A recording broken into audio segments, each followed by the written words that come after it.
directives to you, and computers would have given you all the directions as to who takes over next. So that's why the psychological contract and the emotional attachments are very, very important. Can you specifically touch upon the success in management and leadership development? Because Tata has a very systematic way of developing its own leaders. So that the previous session can be best HR practices and leadership development can be correlated with the... Actually, this whole subject itself is so huge and robust, and it just cannot, will be doing injustice to if you ask me to just go through leadership program or a leadership issue on 2 minutes. It will be totally injustice, but nevertheless, I will try to touch upon. There is a robust delayering and a succession planning in a company, and again, the attachment with the companies are always taken, given the maximum and it's a philosophy which grows together. So the company and the person grows together, and finally your assessment. Again, the leadership role, how it comes to, there are certain jargons like there were talent review systems. And then with the talent review, there are 360-degree feedbacks. And with 360-degree feedbacks, there are personal development programs which are created. Personal development program is not just attending a training. So again, it can be on the job, it can be a managerial, it can be a functional, it can be technical. So that, of course, before that, you should understand that the person is trainable, the person has the material. It's a fact. And we believe that if a person has metal, it will shine. It will make noise. Without that, of course, there is no point trying to polish something which is not a glaze or that will not shine.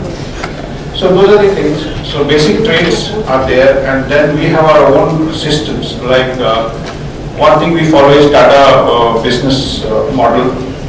TBM we call it.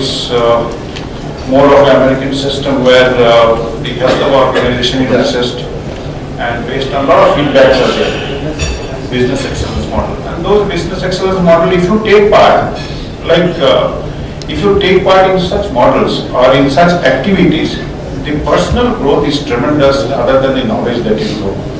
So that's again, those are the exposures, and those are the one thing which I see or which I miss, that those excellence models in quite a lot of companies, they simply do not work. So again, whether you take the human resource as an asset or a cost, the first thing is somebody asks, "Kya wo manager ko rakhne ke liye kitna paisa lagega?" So again, so you are basically aiming at a cost. No doubt, everybody will cost. But of course, we will have to draw a very thin line between the asset and the cost. The human resource as an asset as a cost. And based on that, we need to have some measure. This one graduation that we have done in Tata Steel, I know, is a lot of subjectivities were there, and whenever there is a human talent review, there are a lot of hue and cry. And that's why I have put that best within bracket. In the initial when I started, there cannot be any best practices in human resources. It is ever developing, it is ever improving. So in our company also we have seen that in talent review we had a lot of halla, we had a lot of negotiations. Over a period of time, with all our experiences and feedbacks, it got developed. The only thing in here is that more and more measurable activities. How good is a person or how good he is in deliveries, if it can be measured and it can be accounted for, I think that itself gives a result, and that has given a result. So it's a tremendous effort. Then the organization got a restructuring done in sometime 10, 12 years back. There a lot of inputs were there that it was a bad restructuring, it was a good restructuring. A lot of young people were brought in, a lot of young people were given higher positions.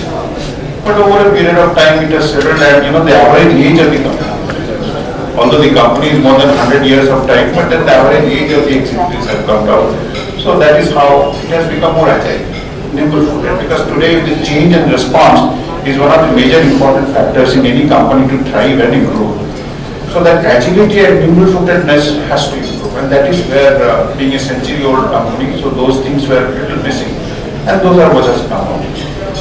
So these are some of the, restructuring, new things that has come up in Tata Steel that I know, and that has paid off. It's a huge activity, it's a huge reorganizational activity, and it requires a lot of courage.